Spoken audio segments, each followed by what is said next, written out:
بسم اللہ الرحمن الرحیم۔ گمنام ایرو کے معزز ناظرین، السلام علیکم۔ آئیے چلتے ہیں کہانی کی طرف۔ ناصرہ ہوٹل کے کمرے میں تنہا پریشان تھی، سوچ رہی تھی۔ پورس نے مجھے لباس چینج کرنے کے لیے کہا تھا۔ میں چینج کرنے باتھ روم میں گئی، پھر واپس آ کر دیکھا تو وہ کمرے میں نہیں ہے۔ آخر کہاں چلا گیا ہے؟ پہلے اس کے لیے معمولی سی بے چینی تھی کہ کسی ضرورت کے لیے گیا ہے تو ابھی آ جائے گا۔ جب وہ نہیں آیا تو اس کی بے چینی بڑھ گئی۔ پچھلے کئی باب میں یہ بیان کیا جا چکا ہے کہ پورس قریب نہ رہے، اس کے لیے خطرہ محسوس کرے تو وہ بالکل ہی اچانک جنونی ہو کر آپ خیال خوانی کرنے لگتی ہے۔ اس وقت بھی یہی ہوا۔ اس کے خیالات ایک دم سے تڑپ کر پرواز کرتے ہوئے پورس کے دماغ میں پہنچ گئے۔ وہ بولی، تم کہاں ہو؟ ابھی تم نے مجھے چینج کرنے کے لیے کہا، میں چینج کر کے کمرے میں آئی تو تم نہیں تھے۔ یہاں اس نیم تاریک کمرے میں کیا کر رہے ہو؟ کہاں ہو تم؟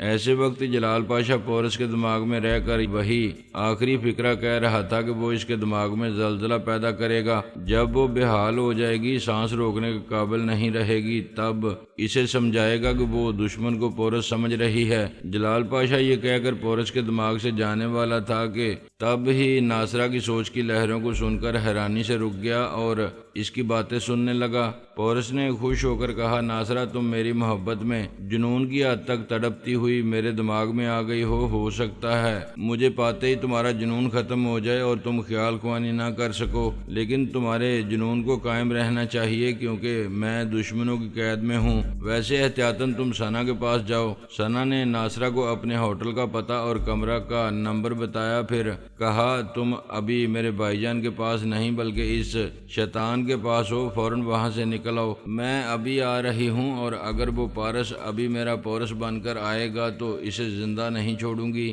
جانے سے پہلے یہ بتا دو، تم میرا نام سن کر سانس کیوں روک لیا کرتی تھی؟ تم نے ہی میرے دماغ میں آ کر کہا تھا کہ دشمن خیال خوانی کرنے والا ثنا کے نام سے اور لب و لہجے سے دماغ میں آ کر مجھے دھوکہ دے سکتا ہے، لہٰذا آئندہ انا کے نام سے آؤ گی۔ اگر کوئی خود کو ثنا کہے تو سانس روک لینا۔ وہ سب پورس کے دماغ میں باتیں کر رہے تھے۔ وہ بولا، تم تینوں خیال خوانی کرنے والے آپس میں مخصوص کوڈ ورڈز مقرر کر لو، پھر دشمن دھوکہ نہیں دے سکیں گے۔ ناصرہ نے کہا، ہم یہی کریں گے، میں ابھی ثنا کے پاس جا رہی ہوں۔ وہ چلی گئی۔ ثنا اور پورس جلال پاشا کو بتانے لگے کہ وہ نیو یارک کے ملٹری بیرک کے ایک کمرے میں قید ہے، اسے پارس سمجھا جا رہا ہے۔ واشنگٹن سے چند یوگا کے ماہر آرمی افسران ابھی وہاں پہنچنے والے ہیں۔ جلال پاشا نے کہا، انہیں آنے دو، ہم ان سے نمٹ لیں گے۔ ایک بات سمجھ میں نہیں آتی، تم تینوں نے بند کمرے میں امریکہ آنے کی پلاننگ کی تھی، مجھے بھی اس پلاننگ سے بے خبر رکھا تھا، پھر پارس کو کیسے خبر ہو گئی؟ وہ تمہارے تعاقب میں یہاں تک کیسے چلا آیا ہے؟ یہ حیران کن بات ہے انکل۔ اس کے پاس ذرائع اگرچہ بہت وسیع ہیں، پھر بھی وہ بند کمرے میں ہونے والی پلاننگ سے باخبر نہیں رہ سکتا تھا۔ اس نے اتفاقاً ہمیں لندن ایئرپورٹ پر دیکھ لیا تھا۔ اس نے بابا صاحب کے ادارے والوں کو ہمارے پیچھے لگایا ہوگا، بعد میں خود یہاں پہنچ گیا ہوگا۔ اس کی بات ختم ہوتے ہی دروازہ کھلا۔ ایک افسر دو مسلح جوانوں کے ساتھ آ کر بولا، ہمارے آرمی کے اعلیٰ افسران آ رہے ہیں، کھڑے ہو جاؤ۔ پورس نے کہا، میں ان کا ماتحت نہیں ہوں اور نہ ہی ملزم ہوں، اس لیے بیٹھا رہوں گا۔ کیا ان جوانوں کی گولیوں سے مرنا چاہتے ہو؟ وہ ہنستے ہوئے بولا، میں مار جاؤں گا تو تمہارے اعلیٰ افسران کیا یہاں آ کر ایک مردے سے باتیں کریں گے؟ افسر اسے گور کر دیکھنے لگا۔ اتنے میں 4 اعلیٰ افسران وہاں آئے، پورس کو غور سے دیکھنے لگے۔ ایک ماتحت نے افسر سے پوچھا، کیا اس کے چہرے کا معائنہ کیا گیا تھا؟ یہ میک اپ میں ہو سکتا ہے۔ نو سر، ہم نے معائنہ نہیں کیا ہے، آپ کا انتظار کر رہے تھے۔ نان سینس، انتظار کے دوران میں کیا معائنہ کرنے کی پابندی ہے؟ جاؤ میک اپ کے ماہرین کو فوراً بلا لاؤ۔ افسر چلا گیا۔ پورس نے کہا، آپ لوگ ضرور چہرے کا معائنہ کریں اور اپنی تسلی کریں، ویسے میں پارس نہیں پورس ہوں۔ آپ جانتے ہوں گے کہ ہم قدرتی طور پر ہم شکل ہیں۔ دنیا کا کوئی بھی میک اپ مین ہمارے چہروں کے معمولی فرق کو پہچان تو سکتا ہے، لیکن یہ کبھی یقین نہیں کر سکے گا کہ ہم میک اپ میں ہیں۔ ان چاروں نے ایک دوسرے کو سوچتی ہوئی نظروں سے دیکھا، پھر وہاں مسلح جوانوں کو چھوڑ کر دوسرے کمرے میں آئے۔ وہاں ایک میز میز کے اطراف بیٹھ کر باتیں کرنے لگے۔ ایک نے کہا ہمیں پارس اور پورس کے فرق کو ضرور سمجھنا ہوگا، ویسے دونوں ہی ہمارے دشمن ہیں، بلکہ پورس کو بدترین دشمن کہنا چاہیے۔ دوسرے نے کہا بے شک اس کمبخت نے ٹیلی پیتھی کو ختم کرنے والی دوا بنوائی تھی،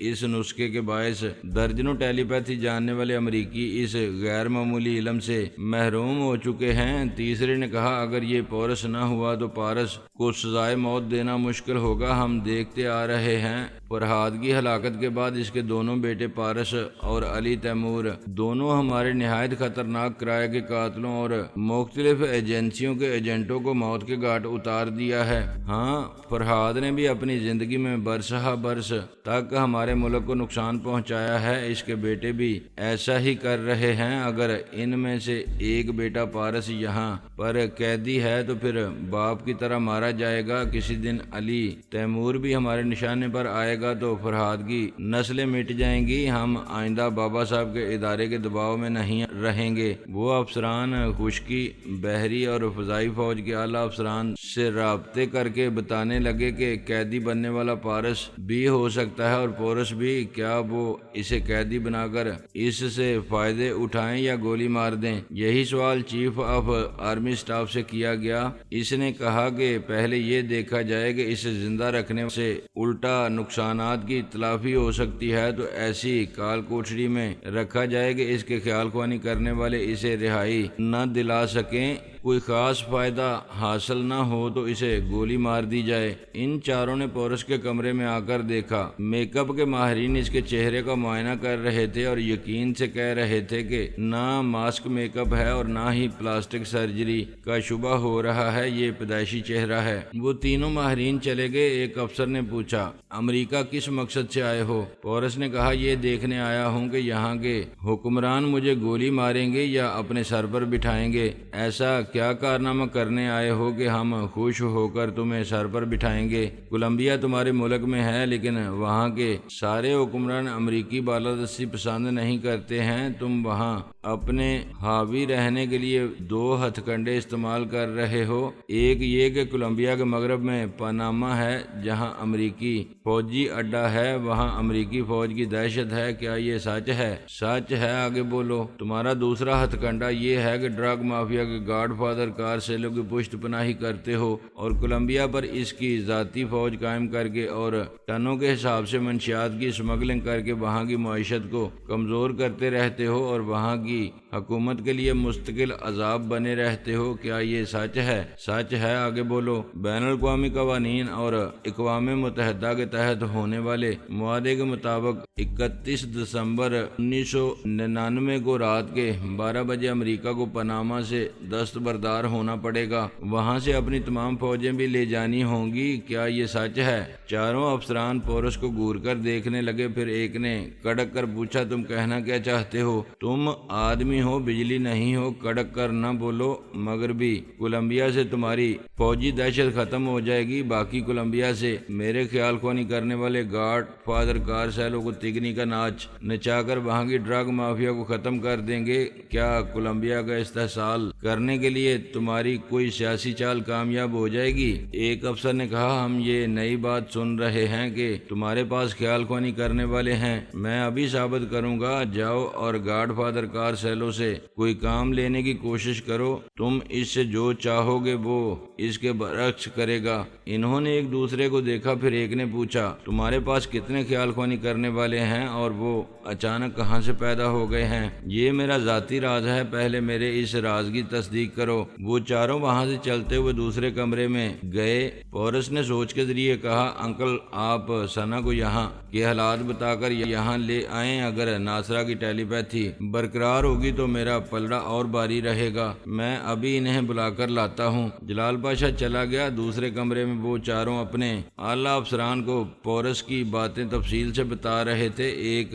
اعلیٰ افسر نے کہا ابھی فون کے ذریعے کارسیلو سے رابطہ کرو، اس سے کہو کولمبیا کا وزیر خارجہ منشیات کی اسمگلنگ کے خلاف سخت اقدامات کر رہا ہے، اس وزیر خارجہ کو گولی مار دو۔ ایک افسر نے فون کے ذریعے رابطہ کیا۔ گاڈ فادر کارسیلو کے سیکرٹری نے کہا باس گہری نیند نیند میں ہیں، آپ مناسب سمجھے تو صبح ان سے بات کریں۔ افسر نے کہا، میں فوج کا اعلیٰ افسر بول رہا ہوں، اپنے باس کو نیند سے جگاؤ ورنہ امریکی حکام اسے ہمیشہ کے لیے سلا کر اس کی جگہ دوسرا گاڈ فادر لے آئیں گے۔ تھوڑی دیر بعد کارسیلو کی نیند بھری آواز سنائی دی، ہیلو، میں کارسیلو بول رہا ہوں، لیکن میری زبان نہیں بول رہی ہے اور میرا دماغ کہہ رہا ہے کہ امریکی حکام کی طرف سے مجھے حکم دیا جائے گا کہ میں یہاں کے وزیر خارجہ کو قتل کرا دوں۔ کیا یہ سچ ہے؟ پورس بھی ہر بات کے آخر میں پوچھتا ہے، کیا یہ سچ ہے؟ افسر نے فون بند کر دیا، اعلیٰ افسران کو فون کر کے بتانے لگا، سر کوئی حکم دینے سے پہلے ہی کارسیلو ہی وہی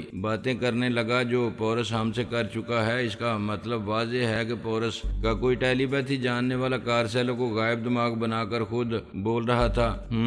تو تصدیق ہو گئی کہ پورس کو ہم سے بچانے کے لیے اس کے پاس ایک یا ایک سے زیادہ خیال خوانی کرنے والے موجود ہیں۔ اس سے پوچھو کہ وہ امریکہ کیوں آیا ہے اور اس کے ارادے کیا ہیں۔ وہ چاروں افسر پھر پورس کے کمرے میں آئے۔ پورس نے انہیں دیکھ کر کہا، تم چاروں آنے جانے میں خرچ ہو جاؤ گے، میرے آخری بات سن لو، میری طرف سے امریکہ کو نقصان نہیں پہنچے گا، میں کولمبیا میں زیادہ سے زیادہ 2 ماہ رہ کر انڈیا واپس چلا جاؤں گا۔ تم سب کی بہتری اسی میں ہے کہ مجھے ابھی یہاں سے جانے دیا جائے۔ اگر آدھے گھنٹے کے اندر مجھے رہا نہ کیا گیا تو قیامت واشنگٹن سے شروع ہوگی اور وارسا نیوکلیئر سینٹر تک قیامت جاری رہے گی۔ اب یہاں کوئی دوسرا سوال کرنے نہ آنا، تمہارے اعلیٰ افسران کولمبیا میں بھی ہم سے رابطہ کر سکتے ہیں، شاید تمہیں رہا کر دیا جائے گا، لیکن رہائی کے لیے آدھے گھنٹے کی شرط ہے۔ ہائی کمان سے رابطہ کرنے اور باتیں کرنے میں بہت وقت لگتا ہے، اگر وقت لگتا ہے تو مجھے آرام دہ بنگلے میں پہنچایا جائے، میں یہاں قیدی کی طرح نہیں رہوں گا۔ اس کی یہ بات تسلیم کی گئی، اسے ایک بند گاڑی میں بٹھا کر ایک آرام دہ بنگلے میں مہمان کی حیثیت سے ٹھہرایا گیا۔ امریکی حکام کے لیے لاطینی امریکہ کے کئی ملک درد سر بنے ہوئے تھے۔ ارجنٹائن سے لے کر میکسیکو تک مختلف جرائم پیشہ افراد اس قدر قوت حاصل کرتے جا رہے تھے کہ پولیس اور فوج ان پر غالب آنے میں ناکام رہتی تھی۔ کولمبیا تو جرائم کا گڑھ تھا۔ امریکی اکابرین پریشان ہو کر کہتے تھے کہ وہاں اپنی حکمرانی یا برتری قائم رکھنے کی ایک ہی صورت رہ گئی ہے کہ اچانک کوئی معجزہ ہو اور امریکہ کا بول بالا ہو جائے۔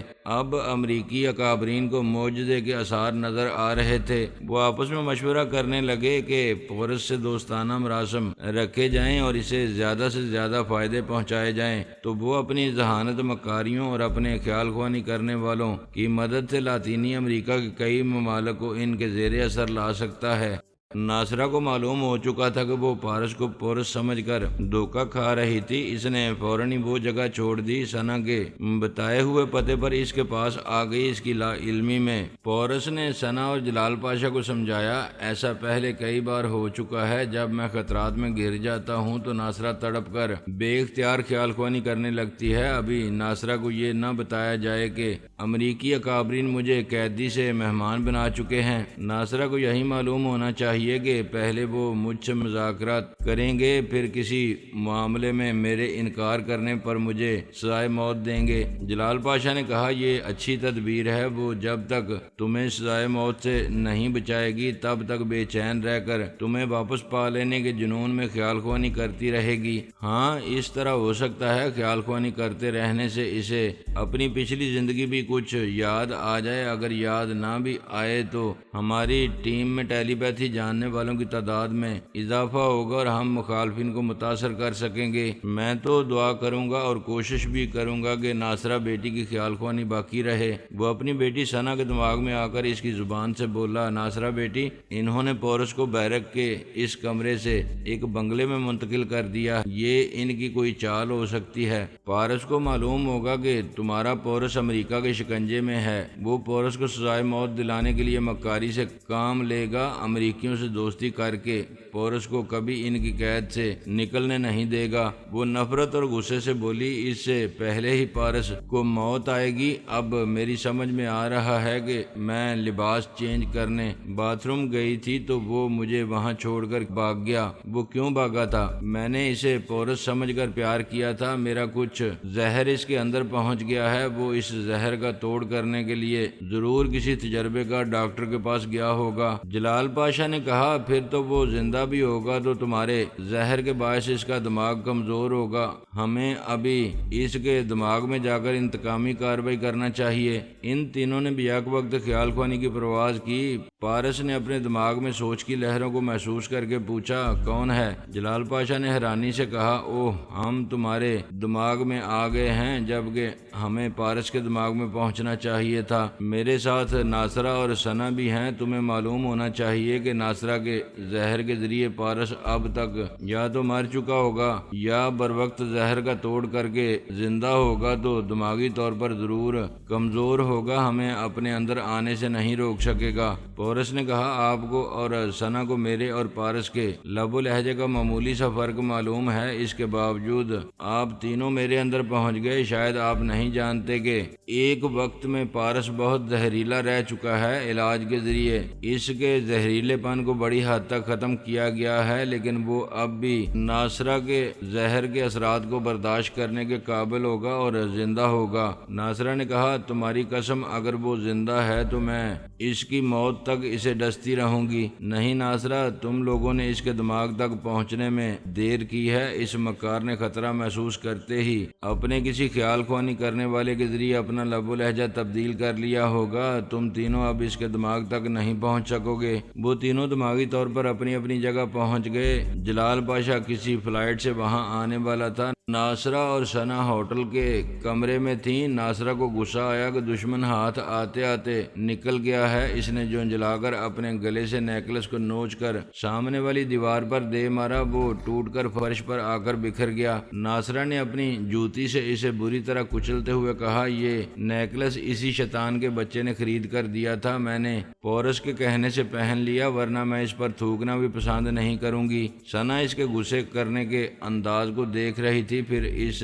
نے چونک کر نیکلس کے اس لاکٹ کو دیکھا جو ناصرہ کی جوتی تلے آ کر ٹوٹ گیا تھا۔ اس نے ناصرہ کو بازو پکڑ کر بھینچتے ہوئے کہا بابی جسٹ اے منٹ، یہ دیکھیں یہ کیا ہے۔ اس نے جھک کر فرش پر سے ٹوٹے ہوئے لاکٹ کو اٹھایا۔ وہ لاکٹ دوہرا تھا مگر جڑا ہوا تھا، یوں ہی کھل نہیں سکتا تھا۔ ٹھوکریں پڑنے کے باعث اس کا جوڑ کھل گیا تھا۔ اس کے اندر ایک دائرہ نما آلہ نظر آ رہا تھا۔ اسے دیکھتے ہی ثنا نے کہا بابی یہ ڈیٹیکٹیو انڈیکیٹر ہے، یہ دوسرے منسلک رہنے والے الیکٹرانک آلے کو ایک روشن نقطے کے ذریعے ان تمام مقامات کی نشاندہی کرتا ہے جہاں اس ڈیٹیکٹیو آلے کو لے جایا جاتا ہے۔ پارس نے ہمیں ایسا لاکٹ خرید کر دیا تھا۔ آپ کچھ سمجھ رہی ہیں؟ ہاں واقعی وہ شیطان کا شیطان ہے۔ اس آلے کے ذریعے وہ ہمارے پیچھے یہاں تک آیا ہے۔ اسی کے ذریعے اس نے معلوم کیا تھا کہ میں مجسمہ آزادی کے پاس میں تفریح کے لیے گئی ہوں، وہیں سے وہ پورس بن کر مجھے دھوکہ دے کر اپنے ساتھ لے گیا تھا۔ وہ غصے سے مٹھیاں بھینچ کر اسے گالیاں دینے لگی۔ ثنا اپنے نیکلس کے لاکٹ کو بھی توڑا تو اس میں سے بھی ویسا ایک ننھا سا ڈیٹیکٹیو آلہ برآمد ہوا۔ وہ دل میں بولی واقعی درست ہے، میں اب تک اس کے بارے میں جتنا سنتی آ رہی ہوں وہ اس سے بھی زیادہ مکار اور چال باز ہے۔ اس نے اور ناصرہ نے پورس کے پاس آ کر اسے دونوں نیکلس اور ڈیٹیکٹیو آلات کے متعلق بتایا۔ وہ مسکرا کر بولا بھگوان نے مجھے جتنی ذہانت اور ہوشیاری دے کر پیدا کیا، میرے مخالف کو بھی اتنا ہی لاجواب بنایا ہے۔ ناصرہ نے کہا تم مسکرا رہے ہو اور مجھے غصہ آ رہا ہے۔ میری جان اپنے زہریلے دماغ کو ٹھنڈا رکھنے کی کوششیں کیا کرو۔ میں اس بات پر مسکرا رہا ہوں کہ پارس کو ہمارے منصوبے کا علم نہیں ہے، اسی لیے وہ ایسے جاسوس آلے کی مدد سے ہمارا تعاقب کر رہا تھا۔ آئندہ وہ ہمارے پیچھے نہیں آئے گا۔ ناصرہ نے کہا ہاں میں اس پہلو کو بھول گئی تھی، واقعی اب وہ بدماش یہ نہیں جان سکے گا کہ آئندہ ہم کہاں جا رہے ہیں اور کیا کرنے والے ہیں۔ آئندہ کے لیے یہ بھی یاد رکھو کہ یہ امریکی فوجی مجھے گولی مار سکتے ہیں، ابھی میں ایک قیدی ہوں، میں تم پر آنچ نہیں آنے دوں گی۔ مجھے کوئی ایسی تدبیر بتاؤ کہ میں ان فوجیوں کو تمہارے سامنے جھکنے پر مجبور کر دوں۔ ایسا تب ہو سکتا ہے جب تم اسی طرح خیال خوانی کرتی رہو گی۔ میری سمجھ میں نہیں آتا میں کس طرح بے اختیار خیال خوانی کر رہی ہوں۔ ذہانت سے کام لو، ابھی غور کرو اپنی سوچ کی لہروں کو کس طرح ہمارے دماغوں میں پہنچا رہی ہو۔ ٹیلی ٹیلی پیتھی کی تکنیک یاد رکھو گی تو آئندہ ہمیشہ میرے لیے ایک قوت بن کر رہو گی۔ میں تمہارے مشوروں پر عمل کروں گی، مگر تم کب تک یہاں قید رہو گے؟ کیا مجھے فوج کے کسی اعلیٰ افسر کی آواز سنا سکتے ہو؟ کل صبح کئی اعلیٰ افسران سے میری گفتگو ہوگی، تم ذرا صبر کرو، رات کا کھانا کھا کر سو جاؤ۔ پورس نے اسے اور ثنا کو سمجھایا کہ وہ فکر اور پریشانی کو دماغ سے نکال کر گہری نیند سوئیں تاکہ کل فوجیوں سے مذاکرات کے وقت بالکل تازہ دم رہیں اور ان سے اپنے مفادات کے مطابق سودے بازی کر سکیں۔ آئندہ پارس اور علی تیمور وغیرہ سے نمٹنے کے لیے اسے بہت بڑی طاقت کی ضرورت ہوگی۔ جب پورس، ناصرہ، ثنا اور جلال پاشا ممبئی میں تھے تب مہاراج اپنے اکلوتے بیٹے مہیش کے لیے ماتم کر رہا تھا، اپنے گمشدہ بیٹے کو تلاش کر رہا تھا، لیکن اصل بیٹے مہیش کا سراغ نہیں مل رہا تھا۔ الپا نے بھی مہیش کے سلسلے میں دھوکہ کھایا تھا۔